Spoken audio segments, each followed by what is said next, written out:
হালকা চোখ মেলে তাকায় নিলয়, তবে ফ্লোর থেকে মাথা ওঠাতেও যেন অসম্ভব হয়ে উঠেছে তার জন্য। হাতের উপর ভর করে কয়েকবার উঠতে চেয়েও ব্যর্থ হয় সে। আকাশ বিষয়টা লক্ষ্য করে নিজেই টেনে দেওয়ালের সাথে হেলান দিয়ে বসায় নিলয়কে। অতঃপর গ্লাসটি নিলয়ের হাতে তুলে দিতেই তাতে চুমুক বসায় নিলয়।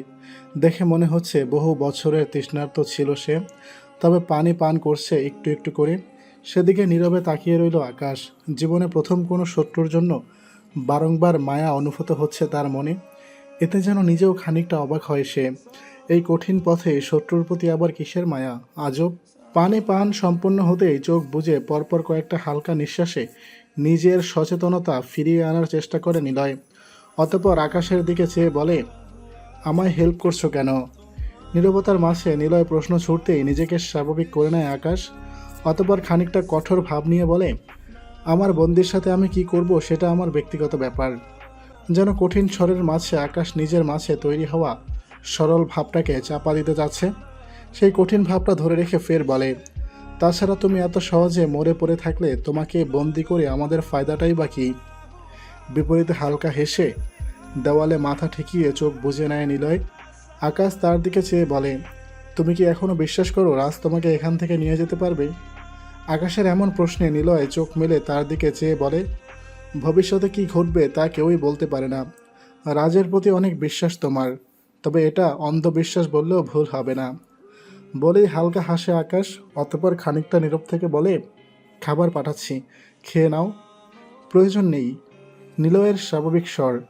বিপরীতে আকাশ হালকা হেসে তার কাঁধে এক হাত ছুঁয়ে বলে, তোমাদের তো একটা স্বপ্ন আছে, আমাদেরকে ধ্বংস করা।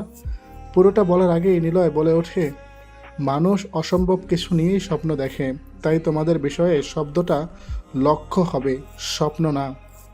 নিলয়ের এমন কথায় হাসির মাত্রাটা হালকা বাড়ায় আকাশ। নিলয়ের কাঁধে হাতটা একইভাবে রেখে বলে, স্বপ্ন কিংবা লক্ষ্য যাই হোক, বেঁচে না থাকলে তা পূরণ করবে কি করে? বলেই উঠে দাঁড়ায় আকাশ। চেহারায় হাসির ছাপটা লুকিয়ে স্বাভাবিক স্বরে একজনকে ডেকে নিলয়কে খাবার দেওয়ার আদেশ করেই কক্ষ ত্যাগ করে সে। দেখতে দেখতে ঘনিয়ে এলো সন্ধ্যা। মাগরিবের আজানের ধ্বনি ছড়িয়ে পড়ছে চারদিকে। দিনের সমাপ্তি ঘটতেই বেড়েছে ব্যস্ত শহরের মানুষদের মাঝে নানান ব্যস্ততা। কেউ ছুটছে মসজিদে, আবার কারো মাঝে দিন শেষে বাড়ি ফেরার তারা। বর্তমানে বলতে গেলে বেশিরভাগ মানুষই ধর্মীয় দিক দিয়ে খুব একটা সচেতন নয়। তারা হয়তো ভাবে এটা একটা নিয়ম মাত্র, এর চেয়ে বেশি গভীর চিন্তাভাবনায় তারা যেতে নারাজ। রাজ্যের প্রতিটি বাড়িতেই নামাজের জন্য পুরুষ ও মহিলাদের জন্য দুটি আলাদা কক্ষ তৈরি করা আছে।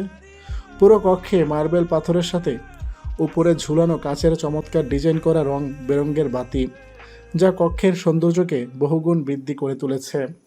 অজু করে নামাজের প্রস্তুতি নিচ্ছে ফরিদা আন্টি। সব সময়ের মতোই তার পাশে এসে দাঁড়ায় আরোহীও।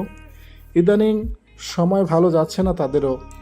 বাড়ির পুরুষরা এখন সবাই বিচ্ছিন্ন হয়ে পড়েছে। চারদিকের ঘেরা তীব্র দুশ্চিন্তা এখন নামাজ পড়ে দোয়া করাটাই নিজেদের মনের একমাত্র সান্ত্বনা। দুজন নামাজের জন্য দাঁড়ালেই লক্ষ্য করে তাদের পাশে এসে দাঁড়ায় তিশা। হাত পা ভেজা, সাথে ওড়নাটা গায়ে ঝুলানো। অন্য সময় তিশাকে ডাকলেও আসতো না সে, নিজের মতো পড়ে থাকতো। আজ নিজেই এসেছে দেখে আরোহী খানিকটা ভ্রু কুঁচকে বলে, নামাজ পড়বে? বিপরীতে তিশা হালকা উপর নিচ মাথা নেড়ে হ্যাঁ সূচক সম্মতি জানালো। আরোহী ফের প্রশ্ন ছুড়ে, অজু করেছ? হুম। আর কিছু বলল না আরোহী। কক্ষের বাইরে এসে একটা টাওয়াল নিয়ে তিশার হাত ও মুখ মুছে দিল ভালোভাবে। অতঃপর তার কাঁধ থেকে ওড়নাটা নিয়ে মাথায় পেঁচিয়ে দিল ভালোভাবে। অতঃপর তাদের পাশে দাঁড় করাতেই ফরিদা আন্টি তার মাথায় হাত বুলিয়ে আরোহীকে উদ্দেশ্য করে বলে, মেয়েটা হয়তো শিগগিরই স্বাভাবিক অবস্থায় ফিরে আসবে ইনশাআল্লাহ। বিপরীতে আরোহীও তার দিকে চেয়ে বলে, ইনশাআল্লাহ। সন্ধ্যা পার হতেই ঘনিয়ে আসে তুষারের সিদ্ধান্ত জানানোর সেই নির্ধারিত সময়। দোতলায় আকাশের অপেক্ষায় বসে আছে তুষার। মধু তার পাশে বসেই কৌশলে তুষারকে আকাশের প্রস্তাব সম্পর্কে বোঝাচ্ছে। রাজকে জবাব দিতে হলে অবশ্যই আকাশের প্রস্তাব মেনে নেওয়াটাই হবে তুষারের বুদ্ধিমত্তার পরিচয়। তার সব কথা শুনে তুষার খানিকটা ভেবে বলে, তার জন্য আমিও কি আকাশের পথেই হাঁটব? শোনো, সুযোগ বারংবার আসে না, তুমি পেয়েছো, কাজে লাগাও। বিপরীতে তুষারকে নীরব দেখে মধু এবার তার গালে হাত ছুঁয়ে চোখে চোখ রেখে শান্তভাবে বলে, শোনো, আমার চোখের দিকে তাকাও। শুধু রাজকে শিক্ষা দেওয়াটাই আমাদের একমাত্র উদ্দেশ্য নয়, শিগগিরই আমরা বিয়ে করব, বাচ্চা কাচ্চা হবে, আমাদের সুন্দর একটা ভবিষ্যৎ আছে। এটাই সময় জীবনকে সাজিয়ে নেওয়ার। আর তুমি আকাশের প্রস্তাব মেনে নিলেও তার সাথেই যে তোমাকে থাকতে হবে এমনটা না। যা করার ওরা করবে, তুমি আড়ালে আড়ালে থাকবে আর অধিক ক্ষমতার অধিকারী হবে। শোনো, জীবনে অর্থ ও ক্ষমতা না থাকলে কেউ মূল্য দিবে না। এর মাঝে আকাশের গাড়ি এসে থামে বাড়ির সামনে। একজন এসে সেই খবর দিতেই মধু চলে যাওয়ার প্রস্তুতি নিয়ে তুষারকে ফের বলে, শোনো, বুঝে শুনে সিদ্ধান্ত নিবে, কারণ এটাই হবে তোমার জীবনের সবচেয়ে সেরা অথবা ভুল সিদ্ধান্ত। ভুলে যেও না, হয়তো এটা আমাদের জীবনের একমাত্র সুযোগ। সেখানে আর থাকতে পারল না মধু। আকাশের আগমন ঘটতেই বেরিয়ে যেতে হলো তাকে। তুষারের সামনে এসে বসে আকাশ। স্বাভাবিক স্বরে বলে, গুড ইভিনিং প্রিয় সঙ্গী তুষার। বিপরীতে তুষারও সৌজন্যমূলকভাবে বলে, গুড ইভিনিং। একটু নড়ে চড়ে বসে আকাশ। স্বাভাবিক স্বরে বলে, তো বলো, কী সিদ্ধান্ত নিয়েছো? আশা করি বোকার পরিচয় দেবে না। বিপরীতে তুষার খানিকটা নীরব থেকে বলে, তুমি তোমার দিকটাই বলেছ, তবে আমারও কিছু শর্ত থাকবে। এটা এক প্রকার চুক্তি বলতে পারো। বিপরীতে আকাশ দুহাত হালকা মেলে হেলান দিয়ে বসে বলে, বলো কি চাও? চাওয়া নয়, চুক্তি। তুষারের এমন কথায় অবাক হয়নি আকাশ, কারণ এসব পথে চুক্তি ব্যতীত আর কিছুই হয় না। তাই স্বাভাবিক স্বরেই বলে, বলো তোমার শর্ত কি? তুষার এবার একটা শ্বাস ছেড়ে বলে, প্রথম চুক্তিটা হলো, যদি তোমার আমার এক টেবিলে বসা এই সংবাদ যেন রাজ, রোশান, মোট কথা এই যেন কখনোই বাইরের কারো কানে না পৌঁছায়। আর দ্বিতীয় চুক্তি হলো, আমি যখন ইচ্ছা তখনই চাইলে তোমার এই পথ থেকে সরে যাব। তুমি এতে কোনো প্রকার বাধা দিতে পারবে না। বিপরীতে আকাশ ফের স্বাভাবিক স্বরে বলে, প্রথমটা না হয় বুঝলাম, বাট দ্বিতীয় শর্তের কারণ কি? কারণ রাজ ও রোশানকে সরিয়ে ফেলতে পারলে আমরা ওপেনলি রাজত্ব করব। সরে যাওয়ার তো কোনো কারণ দেখছি না। কিন্তু তবুও যদি তুমি সরতে চাও তাহলে আর কি করার, তোমার যা ইচ্ছে। চুক্তি মেনে নিয়েছ? বলতে পারো, তো এখন কি আমি তোমাকে আমার সঙ্গী হিসেবে বিবেচনা করব? বিপরীতে মৃদু হাসে তুষার, যে হাসিতে আকাশ তার উত্তর খুঁজে নিয়ে নিজেও মৃদু হেসে উঠে দাঁড়ায়। তুষারের সাথে হাত মিলিয়ে বলে, বুদ্ধিমত্তার সাথে সিদ্ধান্ত নিয়েছ। তোমাকে দেখতে বোকা মনে হলেও ভেতর ভেতর তুমি সত্যিই তীক্ষ্ণ বুদ্ধিমান। বলেই থামে আকাশ, অতপর হাত সরিয়ে বলে, আশা করি কিছু সময়ের মাঝে আমাদের চুক্তির প্রথম উপহার তোমার কাছে পৌঁছে যাবে। তো আর কি, থাকো, আমিও ফ্রেশ হয়ে নিই, দুজন মিলে একটা দারুণ ভোজ হবে আজ। সেখান থেকে চলে গেল আকাশ। মুহূর্তেই ছুটে আসে মধু, তুষারকে জড়িয়ে ধরে বলে, আমি জানতাম তুমি সঠিক সিদ্ধান্তই নিবে। এভাবে খানিকটা সময় অতিবাহিত হতেই একটা মেসেজ আসে তুষারের ফোনে। তুষার তা হাতে নিয়ে দেখে ব্যাংক থেকে আসা এই মেসেজ, যেখানে দেখছে মাত্রই তার অ্যাকাউন্টে 100 কোটি টাকার একটা বড় সংখ্যা যোগ হয়েছে। যা দেখে বিস্মিত হয় তুষার। শুধুমাত্র একটা চুক্তির মূল্য এত? না জানি আরও সামনে কি কি দেখতে চলেছে। রাত তখন 9টা। বাড়িতে কারো আগমনের খবর পেয়েই দোতলার খোলা বারান্দাটায় গিয়ে দাঁড়ায় আরোহী। রাজ এসছে কি? তবে তার এই আগ্রহে খানিকটা হতাশ হতে হয় তাকে, কারণ গাড়ি থেকে নামা ব্যক্তিটা নিবিড়। অর্থাৎ আজও হয়তো রাজের সাথে আর দেখা হওয়ার কোনো সম্ভাবনা নেই। ফোনে রাজ ভালো আছে, ঠিকঠাক আছে, এসব বারংবার শুনলেও তাকে সামনে থেকে দেখলেই বোধহয় এই দুশ্চিন্তার অবসান ঘটত। তবে যাই হোক, এই মুহূর্তে নিবিড় থেকে কিছুটা জানতে পারলেও হয়তো খানিকটা স্বস্তি মিলবে। নিচে এসেই দেখতে পায় ইতিমধ্যে ফরিদা আন্টি একগাদা প্রশ্ন ছুড়ে দিয়েছে তার দিকে। আরোহী গিয়ে তার পাশে দাঁড়ায় তীব্র কৌতূহল নিয়ে। নিবিড় স্বাভাবিকভাবেই বলছে, রাজ ভালো আছে, তবে খুব ব্যস্ত সে। হয়তো আগামীকাল দেশে কোনো বড় ধরনের একটা নিউজ আসতে চলেছে, এমনটাই বলেছে সে। পাশ থেকে ফরিদা আন্টি ফের প্রশ্ন ছুড়ে, আর নিলয়? বিপরীতে নিবিড় একটা ভারী শ্বাস ছেড়ে বলে, তার এখনও সন্ধান মেলেনি। আশা করি রাজ শীঘ্রই কিছু একটা খুঁজে বের করবে। আপাতত আমাকে পাঠিয়েছে বাড়ির নিরাপত্তার দিকটায় লক্ষ্য রাখার জন্য। তুষারের কি খবর তাও জানি না। রাজ তার কথা শুনতেও রাজি নয়। না জানি ওই বলদটা এখন কোথায় গিয়ে পড়ে আছে। তবে তাকে নিয়ে ভাববেন না, আমি তাকে খুঁজে বের করব, আর ভুল ধারণাটাও দূর করে ঠিকঠাক করে নিব সব। ফরিদা আন্টি একটা শ্বাস ছেড়ে বলে, না জানি ছেলেটা কোথায় গিয়ে পড়ে আছে। আল্লাহ, সব কিছু যেন ঠিকঠাক থাকে, তাদের সবাইকে রক্ষা করো তুমি। এদিকে আকাশের সাথে বন্ধুত্বের প্রথম ডোজটা দারুণভাবেই উপভোগ করছে তুষার। সময় মানুষকে কোথা থেকে কোথায় নিয়ে দাঁড় করায়, এই বিষয়টাই এই মুহূর্তে ঘুরপাক খাচ্ছে তার মাথায়। শুয়ে থাকলেও চোখে ঘুম আসছে না কিছুতেই। সামনের দিনগুলোতে কেমন হতে চলেছে তা নিয়েও ঘুরপাক খাচ্ছে নানান চিন্তা। এদিকে ভিন্ন রুমে জামা পাল্টে নিল মধু। ছোট কাপড় পরে বেরিয়ে গেল রুম থেকে। তাদের দুজনের রুমের বাইরে দুজন করে 4জন প্রহরী নিয়োগ করা হয়েছে, যাদের কাজ আকাশের অনুমতি ব্যতীত এই 2 কক্ষে যেন কেউ ঢুকতেও না পারে, আবার বের হতেও না পারে। এদিকটায় নজরদারি করা। এমনকি তুষার ও মধুকেও বের হতে হলে আকাশের অনুমতি নিয়ে বের হতে হবে, কারণ এসব পথে সতর্কতার বিকল্প নেই। আকাশের বেডরুমে প্রবেশ করে মধু। দেখে খোলা বারান্দায় খালি গায়ে দাঁড়িয়ে আছে, পরনে একটা ট্রাউজার। মধুর আগমন লক্ষ্য করলেও পেছন ফিরল না সে। বিপরীতে নীরবে তাকে পেছন থেকে জড়িয়ে ধরে মধু। আকাশের খালি গায়ে হাত বুলাতে বুলাতে বলে, অনেক দিন পর। বিপরীতে আকাশ সিগারেটের ধোঁয়া ছেড়ে বলে, তুষারকেও দেখি ভালোই বসে নিয়ে এসেছ। মধু হেসে দিয়ে বলে, প্রেমে পুরো অন্ধ হয়ে গেছে, এখন আবার পেয়েছে টাকার গন্ধ। এবার সে আমার মতো আপনারও আঙুলের ইশারায় নাচবে, দেখা যাক কতটুকু নাচে। বলেই পুনরায় সিগারেটে টান বসায় আকাশ। মধু খানিকটা কৌতূহল নিয়ে বলে, আচ্ছা, শুরুতেই তুষারকে এত টাকা দেওয়ার প্রয়োজন কী ছিল? সামনে এর চেয়েও বেশি পাবে, তার চারপাশে এত পরিমাণ টাকা ছিটাবো, সে টাকা ছাড়া আর কিছুই দেখতে পাবে না। তখন নিজেও ভুলে যাবে বন্ধুকে আর শত্রুকে। আর শিগগিরই নিবিড় অথবা রুশান কেউ একজন হলেও তুষারকে বোঝাতে চাইবে, হয়তো ভুল ভাঙিয়ে নিজেদের মাঝে ফিরিয়েও নিবে। আর তখনই দিব আমার মূল চাল, যে কাজটা তুমি করতে পারোনি তা তুষার করবে। মধু খানিকটা ভেবে বলে, আর যদি সে তখন পাল্টি মারে, তখন তো আপনার সব টাকাই জলে যাবে। তুষার পাল্টি নিবে না, কারণ তাকে আমি এমনভাবে ফাঁসাবো, তখন সে নিজেকে বাঁচাতে হলেও রাজকে মারতে বাধ্য হবে। তবে এর আগ অবধি তুষার যা চাইবে আমি তাকে সব দেব। বলেই মৃদু হাসে আকাশ। তবে মধুকে চিন্তিত দেখে আকাশ ফের বলে, তুমি হয়তো ভাবছো এর জন্য আমি তুষারের পেছনে এত অর্থ ব্যয় করব কেন? মধু হালকা মাথা নেড়ে বলে, সেটাই ভাবছি। আকাশ হালকা হাসির ছাপ ধরে রেখে বলে, তুমি কি ভাবছো কাজ সম্পূর্ণ হলে আমি তুষারের দ্বিতীয় চুক্তি অনুযায়ী যেতে দিব? সে যদি রাজের সাথে বিশ্বাসঘাতকতা করতে পারে, তাহলে পরবর্তীতে সে আমার সাথেও করবে। তাই কাজ শেষে তুষারকে ফেলে দিলেই সকল অর্থ পুনরায় আমার কাছে ব্যাক চলে যাবে। কাজেই আমি ওসব নিয়ে ভাবছি না আপাতত।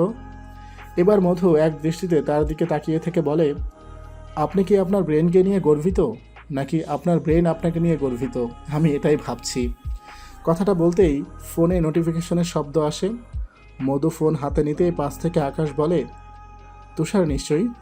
মধু হালকা মাথা নেড়ে হ্যাঁ সূচক জবাব দিয়ে মেসেজটা পড়তে শুরু করে, গুড নাইট ডিয়ার, সাবধানে থাকবে, আর কোনো প্রবলেম হলেই আমাকে কল দিবে। মধু মেসেজটা পড়তেই অন্যদিকে মুখ ঘুরিয়ে তাচ্ছিল্যে হেসে ওঠে আকাশ। মধুও হালকা হেসে আকাশের বাহুতে মাথা রেখে রিপ্লাই দেয়, okay dear, good night and love you. ওপাশ থেকেও তুষার পাল্টা রিপ্লাই দেয়, লাভ ইউ টু। সকাল 7টা। বিশাল কক্ষটিতে মাত্র 2জন মানুষের উপস্থিতি। টেবিলে সাজানো নাস্তা থাকলেও চায়ের কাপ হাতে জানালার সামনে এসে দাঁড়ায় রাজ। তাকে অনুসরণ করে রুশানও। সকাল সকাল সারা দেশের শতাধিক এমপির পদত্যাগের খবরটা ছিল পুরোপুরি বিস্ময়কর, যা বিস্মিত করে রুশানকেও। তবে তার সন্দেহের তীরটা সর্বপ্রথম রাজের দিকেই ছুটে যায়। সেই সুবাদে সকাল হতেই ছুটে আসে রাজের কাছে। এই মুহূর্তে চায়ের কাপে চুমুক দিয়ে রাজের দিকে দৃষ্টি স্থির করে রুশান। হয়তো রাজকে বোঝার চেষ্টা করছে সে। রাজকে বোঝার বাকি কি আছে রুশানের? আদৌ কি কিছু অবশিষ্ট আছে? হয়তো আছে, কারণ রাজ শান্ত, আর শান্ত মানুষগুলো বরাবরই হয় রহস্যময়, কারণ এরা চিন্তা ভাবনা ও সিদ্ধান্তগুলো ঠান্ডা মাথায় নিয়ে থাকে। ধোয়া ওঠা চায়ের কাপে চুমুক বসায় রুশান। অতঃপর ফের রাজের দিকে চেয়ে স্বাভাবিক স্বরে বলে, তারা সবাই এখন তোর কাছে নিশ্চয়ই? বিপরীতে রাজ বাইরের দিকে দৃষ্টি নিক্ষেপ করে বলে, তাদের সাথে কিছু হিসেব বাকি আছে। যেহেতু বিপ্লব তাদেরকে ব্যবহার করত, সেহেতু তারা বিপ্লব সম্পর্কে অবশ্যই কিছু না কিছু দিতে পারবে আমায়। বলেই চায়ের কাপে চুমুক বসায় রাজ। অতঃপর রুশানের দিকে চেয়ে ফের বলে, আমি জানি তুই এখন কি প্রশ্ন করবি। তাদেরকে কেন আমি আইনের হাতে তুলে না দিয়ে নিজের কাছে রেখেছি? কারণ তারা 80% লোকই বিরোধী দল থেকে নির্বাচিত হয়েছিল, আর আইনের হাতে তুলে দিলে তাদের পরিণতি স্পষ্ট, যার ফলে রাষ্ট্রে এক ধরনের বিশৃঙ্খলা সৃষ্টি হতো, আর এটাকে অন্যভাবে তুলে ধরে এর সুযোগ নিতে চাইতো বিরোধী দল, যা ভালো কিছু বয়ে আনতো না। রুশান নিজেও এই ব্যাপারে অবগত। এমনিতেও বিপ্লবের সন্ত্রাসী সংগঠনকে দমাতে হিমশিম খেতে হচ্ছে তাদের। তার উপর বিরোধী দল প্রকাশ্যে বিশৃঙ্খলা সৃষ্টি করলে রাষ্ট্রের অবস্থা আরও খারাপের দিকে ঝুঁকে যাবে। আরও বিপ্লবের সুযোগ নিতে ছাড়বে না? সবটা ভেবেই রুশান কৌতূহলী প্রশ্ন ছুড়ে, তাদেরকে নিয়ে তোর প্ল্যান কি? রাজ শান্ত স্বরে বলে, আপাতত আমার প্রাপ্য বুঝিয়ে দিয়ে তারা নিজেরাই নিজেদের জীবনের সিদ্ধান্ত নেবে। বলেই থামে রাজ। রোশানের কৌতূহলী দৃষ্টি লক্ষ্য করে ফের বলে, প্রথমত তারা আমার কথা অনুযায়ী একদিনের মাঝেই পদত্যাগপত্র জমা দিয়েছে, আর দ্বিতীয়ত তারা চাইলে বিশৃঙ্খলা সৃষ্টি করতে পারত, যা তারা করেনি। তারা কথা রেখেছে, আমিও রাখব। তাদের অপকর্ম আপাতত প্রকাশিত হবে না, আর আমি ছেড়ে দেওয়া মাত্রই তারা সবাই গ্রেফতার হবে। তাদের সব কিছুর হিসেব নিয়ে শাস্তিপ্রাপ্ত হলে রাষ্ট্র তাদের শাস্তি প্রদান করবে, আর নয়তো তাদের মুক্ত করে দিবে। যদি তারা এরপর একই কাজ করে আবারও। রুশানের এমন প্রশ্নে রাজ চায়ের কাপটা একপাশে রেখে বলে, তাদের এখন আর কোনো ক্ষমতা নেই। অবৈধ পথে যতটুকু অর্জন করেছিল তাও রাষ্ট্র তাদের থেকে জব্দ করে নেবে। কাজেই তারা এখন বিপ্লবের কাছেও মূল্যহীন, আর তাদের সহজ স্বীকারোক্তির পর বিরোধী দলও বিশৃঙ্খলা সৃষ্টি করার সুযোগ পাবে না। তাছাড়া তারা আর এমন লোকদের দলেও ভিড়াবে না যারা দলকে মাঝ রাস্তায় ছেড়ে দিয়ে পথ পরিবর্তন করে। এসব এমপিকে জনগণ আর সমর্থন করবে না, যা হবে বিরোধী দলের জন্য একটি বড় ধাক্কা। তাছাড়া তারা এর আগেরবার কীভাবে রাষ্ট্রকে চুষে খেয়েছিল তা আমাদের সবারই জানা। কাজেই তাদের অবনতিও রাষ্ট্রের জন্য উত্তম হবে। সেই সাথে রাষ্ট্রকে গুছিয়ে নিতে আহমেদ সাইফের মতো শাসক লম্বা সময়ের জন্য প্রয়োজন। এই দিকটাও আমাদের মাথায় রাখতে হবে। বলেই হালকা থামে রাজ, অতঃপর ফের বলে, আর এসব এমপিদের ব্যাপারে? তোর প্রশ্ন অনুযায়ী এত কিছুর পরও যদি এই লোকগুলো বিপ্লবের সাথে সরাসরি যোগদান করে, তাহলে শীঘ্রই তারা আমার তীব্র আঘাতের স্বাদ গ্রহণ করবে। রুশান সবটা বুঝে নিয়ে বলে, তোর চিন্তাভাবনা পুরোপুরি যৌক্তিক, আমি এটাকে সমর্থনও করি।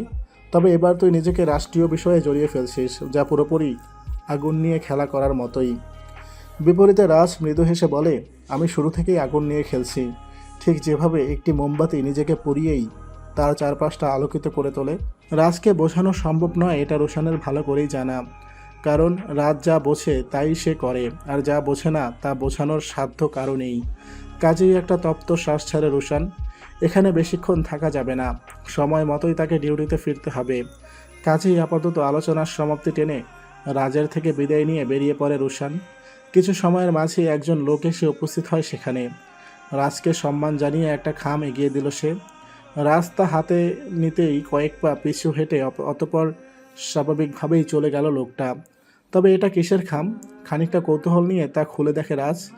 দেখে একটি হালকা রঙের কাগজ, যার প্রথম ভাঁজেই গোলাপি রঙের একটি লাল লাভ ছাপানো, যার নিচে ছোট করে লেখা, প্রেরককে চিনতে পারলেই এটা খোলার অনুমতি পাবেন, নয়তো এটা খুলে দেখাও পুরোপুরি নিষিদ্ধ।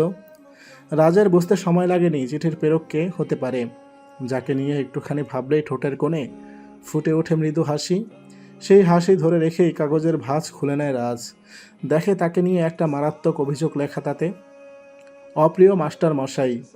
অপ্রিয় শব্দটাকে অনেক প্রিয় ভেবে ভুল করবেন না, কারণ আপনি মোটেও আমার প্রিয় নন।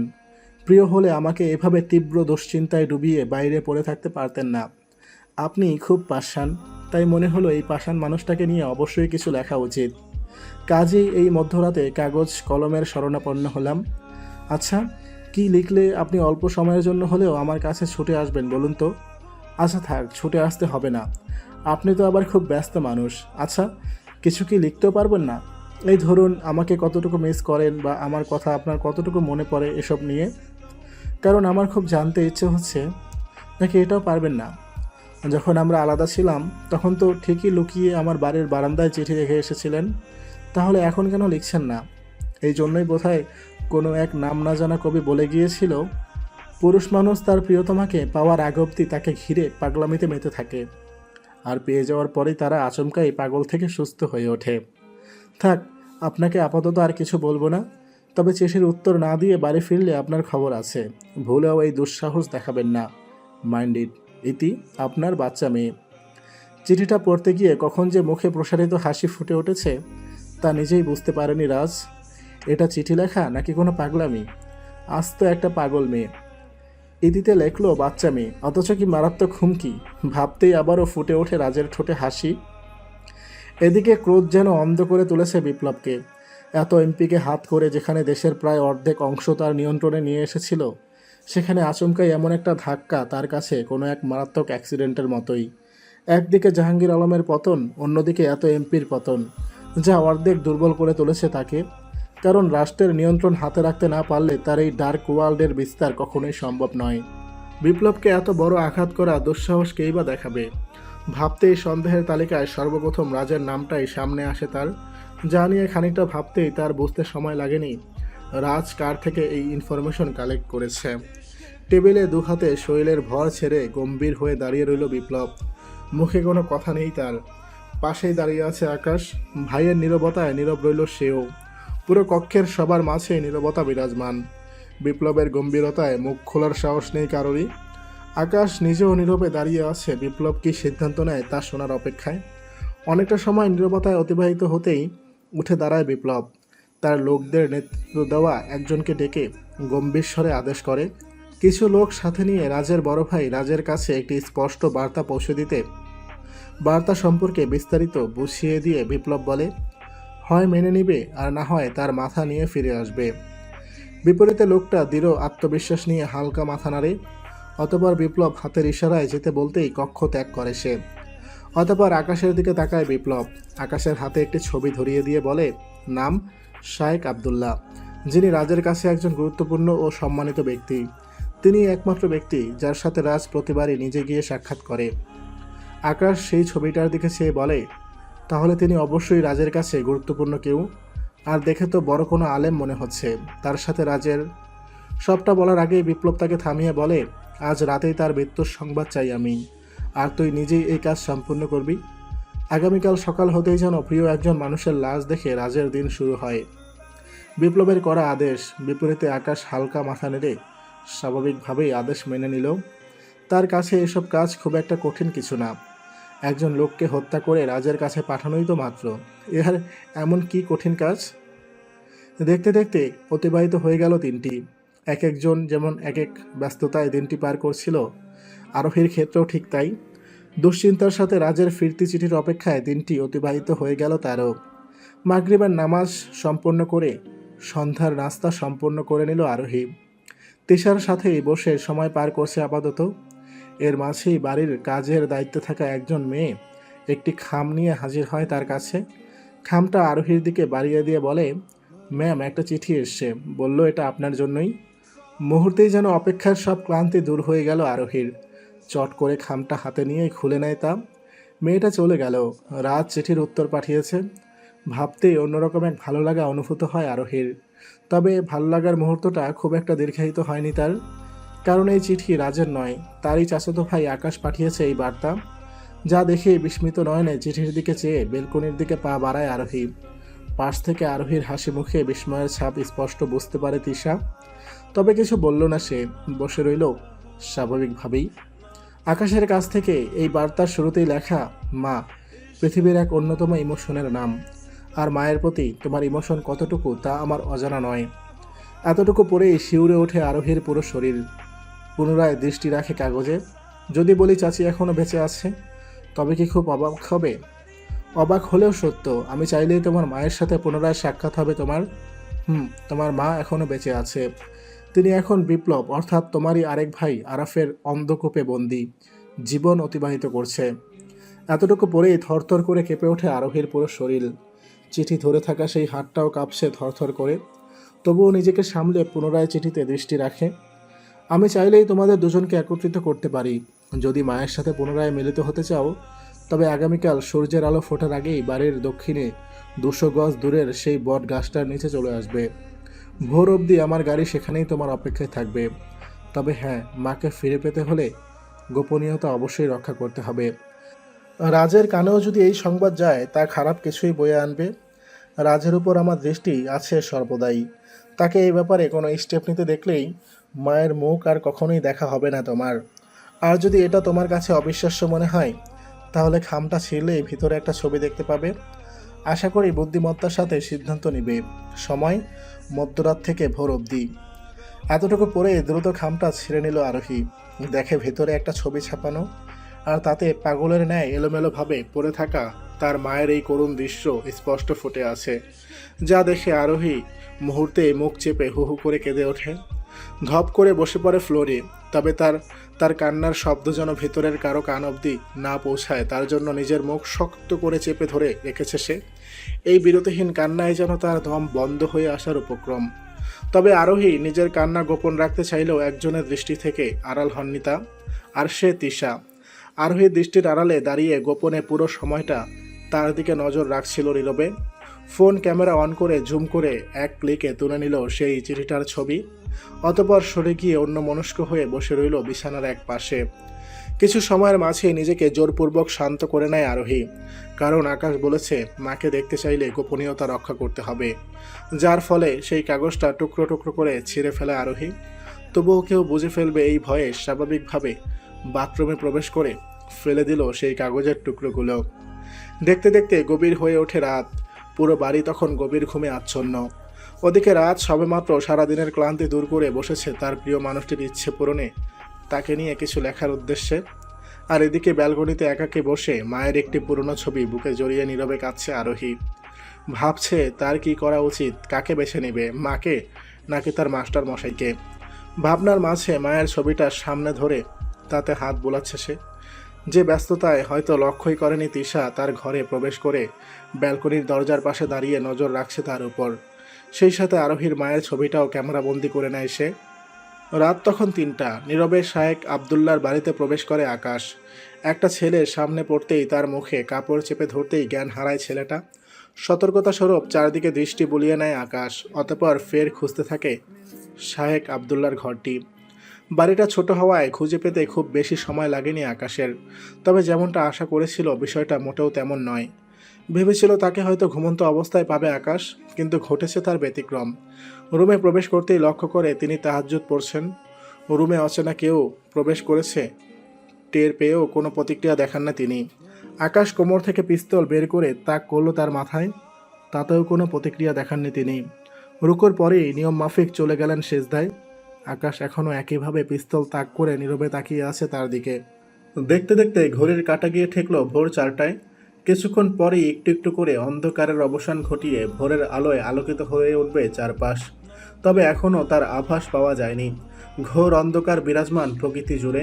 সেই অন্ধকার গায়ে মেখেই জঙ্গলের ন্যায় ঘন গাছগুলোর মাঝ দিয়ে হেঁটে যাচ্ছে আকাশ। কয়েকটি কুকুর ঘুমিয়ে আছে সেখানে। আচমকাই আকাশের আগমন, ঘুমের বেঘাত ঘটে তাদের। উঠে দাঁড়িয়ে কয়েকবার ঘেউ ঘেউ শব্দ তুলে স্থান ত্যাগ করে তারা। তবুও খানিকটা দূরে গিয়ে তারা একসাথে ভিন্নভাবে পুনরায় চিৎকার তোলে। এই শেষ রাতেও বিকল্পের আন্ডারগ্রাউন্ড জুড়ে দিনের মতোই লোকজনের চলাচল। লাইটের আলোয় অস্ত্র হাতে টহল দিচ্ছে প্রহরীরা। ঘুম নেই কারো চোখে। ঘুমানো বরাবরই নিষিদ্ধ, কারণ তাদের দিনে ডিউটি ছিল না। রুটিন ও দিন অনুযায়ী কেউ দিনে আর কেউ রাতে আন্ডারগ্রাউন্ড পাহারা দিয়ে থাকে। সবাই একদিন ডে একদিন নাইট এভাবেই দায়িত্ব পালন করে থাকে। তবে আজ আন্ডারগ্রাউন্ডে প্রবেশ করেই পরিস্থিতি খানিকটা অন্যরকম আন্দাজ করল আকাশ। চারপাশ জুড়ে নীরবতা বিরাজমান। বোঝাই যাচ্ছে এই মুহূর্তে বিপ্লব এখানে উপস্থিত। সেই সাথে এমন কিছু ঘটেছে যা মোটেও সন্তোষজনক নয়। যা ভাবতেই ক্ষীণ সন্দেহে ও কৌতূহল নিয়ে প্রধান কক্ষের দিকে পা বাড়ায় আকাশ। প্রহরীরা দরজা খুলতেই ভিতরে প্রবেশ করে আকাশ। দেখে উল্টা দিকে ঘুরে একটা বক্সের দিকে তাকিয়ে আছে বিপ্লব। পেছন হতেও ভালোভাবে লক্ষ্য করা যায় বিপ্লবের গম্ভীরতার পরিমাণটা। খানিকটা ভ্রু কুঁচকায় আকাশ। ভাইয়ের দিকে এগিয়ে নীরব কক্ষে ধ্বনি তুলে বলে, কি হয়েছে ভাই, কোনো খারাপ সংবাদ? এতটুকু বলেই থেমে যায় আকাশ। দৃষ্টি পড়ে টেবিলে রাখা বক্সের ভেতরের কাটা মাথাটার দিকে। মাথাটা সেই ব্যক্তির যাকে রাজের ভাই রাজু চৌধুরীর কাছে পাঠানো হয়েছিল এবং আদেশ করা হয়েছিল ব্যতিক্রম কিছু ঘটলে রাজু চৌধুরীর মাথা নিয়ে আসতে। কিন্তু তারই মাথা ফিরে এলো বিপ্লবের নিকট। রাজু চৌধুরী সম্পর্কে আকাশের যতটুকু জানা, তিনি বিপ্লবের পাঠানো লোকের মাথা বিপ্লবকেই ফেরত পাঠানোর মতো দুঃসাহস দেখাবে না। তাহলে কে দেখিয়েছে এই দুঃসাহস? ফ্ল্যাশব্যাক। গতকাল রাত। দুঃখিত ভাই, এই মুহূর্তে ভেতরে প্রবেশ করা নিষেধ আছে। আপনাকে আলোচনা শেষ হওয়া অবধি অপেক্ষা করতে হবে। বিপ্লবের বার্তাবাহককে ভদ্রতার সহিত কথাটা বললেও রাজের সাথে আসা একজন লোক। ভেতরে রাজ ও তার ভাইয়ের মাঝে পার্সোনাল আলোচনার জন্য এই মুহূর্তে ভেতরে কারো প্রবেশ নিষিদ্ধ। যা বিপ্লবের পাঠানো লোকটাকে ভালোভাবে বুঝিয়ে বলেও লাভ হয়নি। জোর করে প্রবেশ করতে চাইলে বাধা দেওয়া হয় তাকে।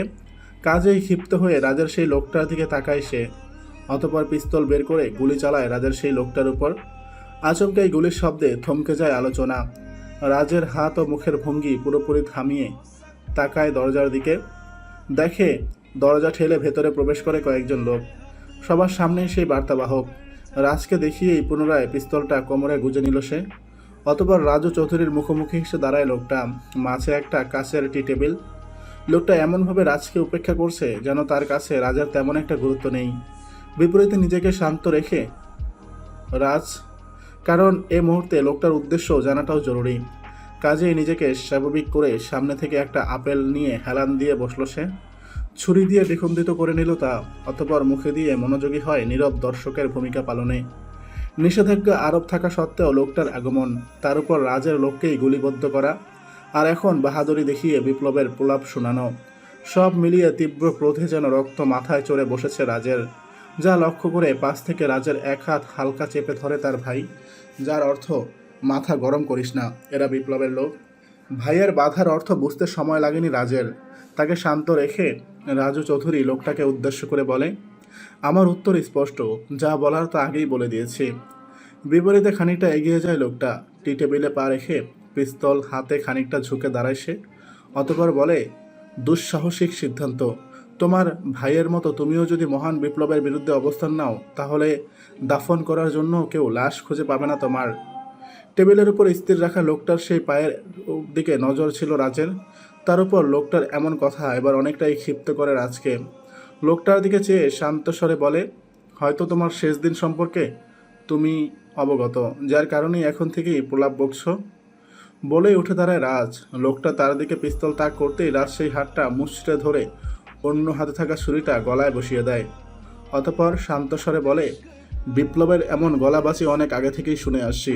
সে এতটাই সৎসাহসী হলে পুরুষের মতো সামনে এসে দাঁড়াতো, আড়াল থেকে এভাবে চামচা পাঠাতো না। বিপরীতে লোকটা আতঙ্কিত দৃষ্টিতে রাজের দিকে আর চোখে চেয়ে বলে ওঠে, বিপ্লব সম্পর্কে ধারণা নেই তোমার।